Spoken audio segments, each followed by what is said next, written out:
जय हिंद दोस्तों। प्रधानमंत्री नरेंद्र मोदी ने दोनों सदनों को अपना भाषण सुनाया। भाषण में कई सारी बातें हुई और भाषण में कई सारे डिफरेंसेस भी देखने के लिए मिले, जिसको कि प्रधानमंत्री मोदी ने भी पॉइंट आउट किया। और उनका कहा, सीधे सीधे उन्होंने कहा कि ऐसा लगता है कि हम ऐसी पार्टी से डील कर रहे हैं जिसमें राज्यसभा में कुछ और लोग बैठते हैं और लोकसभा में कुछ और लोग बैठते हैं। मतलब कि विचारधारा जो है दोनों जगह पर बैठने वाले लोगों की पूरी तरीके से अलग है। ये बात किसी से छुपी नहीं है कि कांग्रेस में जिस तरीके से कांग्रेस के नेतृत्व को लेकर कई सारे सीनियर नेता हैं जो कि अब नाराज हो गए हैं, और उनकी नाराजगी उन चिट्ठियों में भी देखने को मिली जो उन्होंने कांग्रेस की, क्या है पता नहीं, समझ में आता, राजमाता कहना शायद सही होगा, राजमाता को चिट्ठी लिखकर इसमें कहा था कि भाई हमें कांग्रेस के लिए एक प्रेसिडेंट को, एक नए चेहरे को चुन लेना चाहिए। लेकिन न जाने क्या ऐसी अड़चन आ रही है, क्या बहुत बड़ा कारण है कि उस प्रेसिडेंट को चुनने में इन लोगों को इतना समय लग रहा है, जो कि शायद काफ़ी समय पहले ही हो जाना चाहिए था। लेकिन वही है ना कि भाई राजपाट आखिर कोई इतनी आसानी से कैसे छोड़ दे। हम उस देश में रहते हैं जहाँ पे कि कारोबार करने वाले व्यक्ति को लोग डाकू कहते हैं, और सिर्फ नाम का पैसा खाने वाले लोगों को, जो कि नाम भी खुद का नहीं है ना, नाम के कारण लोग सत्ता में बैठे हुए हैं और बस काम चला जा रहा है, ऐसे लोगों को लोग राजमाता बनाते हैं, क्या क्या बनाते हैं समझ में नहीं। तो इसी तरीके से कुछ चीज़ें हैं। लेकिन अभी सबसे ज़्यादा दुखदाई चीज़ जो मुझे देखने के लिए लगी है कि जब लोकसभा में नरेंद्र मोदी सभी सवालों का जवाब दे रहे थे, सवालों का जवाब देते समय जब कृषि बिल के ऊपर उन्होंने जवाब देना शुरू किया, जिस तरीके से कांग्रेस ने रिएक्ट किया और बिना बातचीत के वॉकआउट कर दिया। वॉकआउट भी एक तरह से विरोध प्रदर्शन करने का एक तरीका होता है, लेकिन जब आपके सामने मौका हो सामने वाले से सवाल पूछने का, तब वो वक्त पीठ दिखा के जाने का नहीं होता, बल्कि सामने खड़े होकर बात करने का होता है। लेकिन नहीं, क्या होता है, किसी जगह से चले जाना बहुत आसान होता है, बशर्ते वहाँ खड़े होकर सवाल पूछना और सवालों का जवाब सही तरीके से लेना तो बहुत कठिन होता है। और वैसे भी ऐसा करना किसी भी अरे गेरे नत्थु गेरे के लिए मुमकिन नहीं।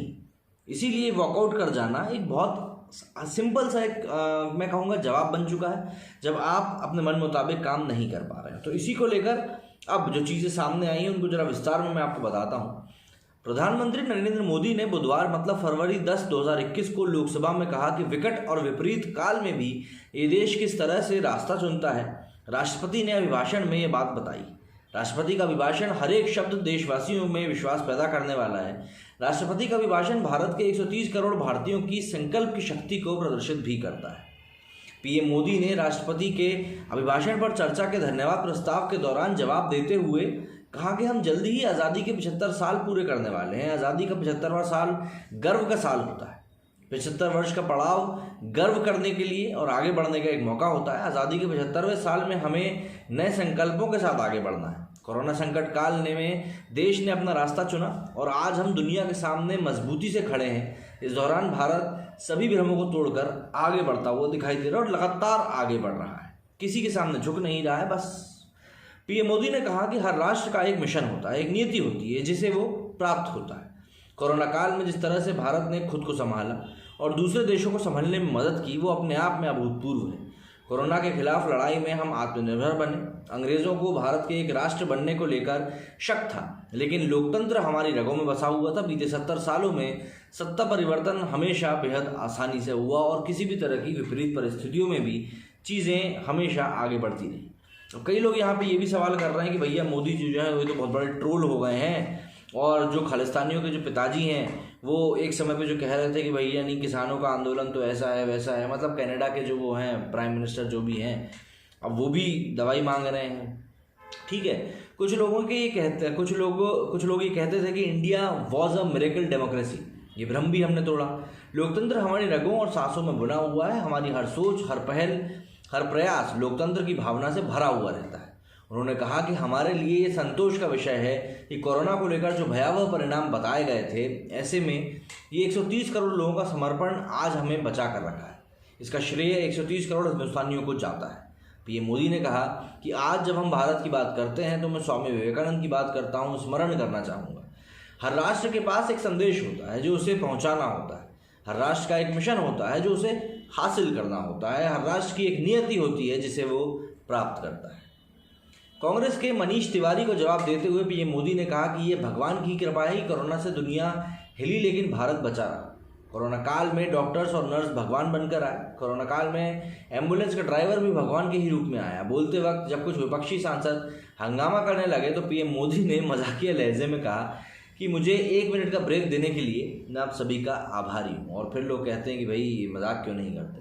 पीएम मोदी ने कहा कि हमारे लिए आवश्यक है कि हम आत्मनिर्भर भारत के विचार को बल दें।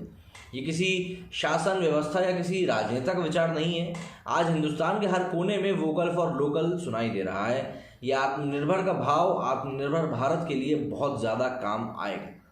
पीएम मोदी ने लोकसभा में कहा कि इस कोरोना काल में 3 कृषि कानून भी लाए गए। ये कृषि कानून सुधार का सिलसिला बहुत ज़्यादा आवश्यक था। वर्षों से हमारे कृषि क्षेत्र जो चुनौतियां महसूस कर रहे हैं उसमें सुधार लाने के लिए हमने ईमानदार प्रयास किया, लेकिन विपक्ष कानून के रंग पर चर्चा कर रहा है, कंटेंट पर नहीं। अच्छा होता कि कानून के तथ्यों पर बात की जाती। पीएम ने कहा जो हुआ नहीं उसका डर फैलाया जा रहा है। ऐसे तरीके आंदोलनजीवी अपनाते रहते हैं। मैं किसानों से पूछना चाहता हूं कि वे बताएं उनका कौन सा हक मारा गया या छीना गया। ये कानून बंधन नहीं बल्कि किसानों की आज़ादी के लिए लाए गए हैं। प्रगति के लिए कुछ कानून जरूरी होते हैं।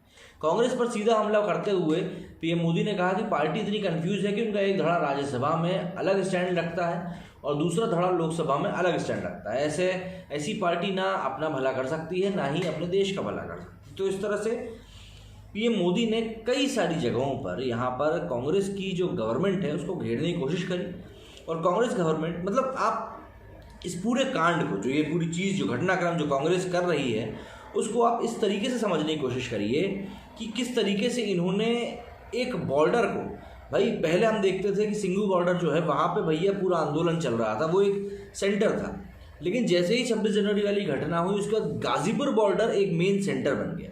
गाजीपुर बॉर्डर कैसे बन गया भैया सेंटर? क्योंकि पश्चिमी उत्तर प्रदेश जो है वहीं से उत्तर प्रदेश की जो राजनीति है वो अपना रंग बदलती है। तो ऐसे में पश्चिमी उत्तर प्रदेश में राजनीतिक उथल पुथल मचाना बहुत ज़्यादा ज़रूरी था, जिसका कि काम किया है इस किसान आंदोलन ने।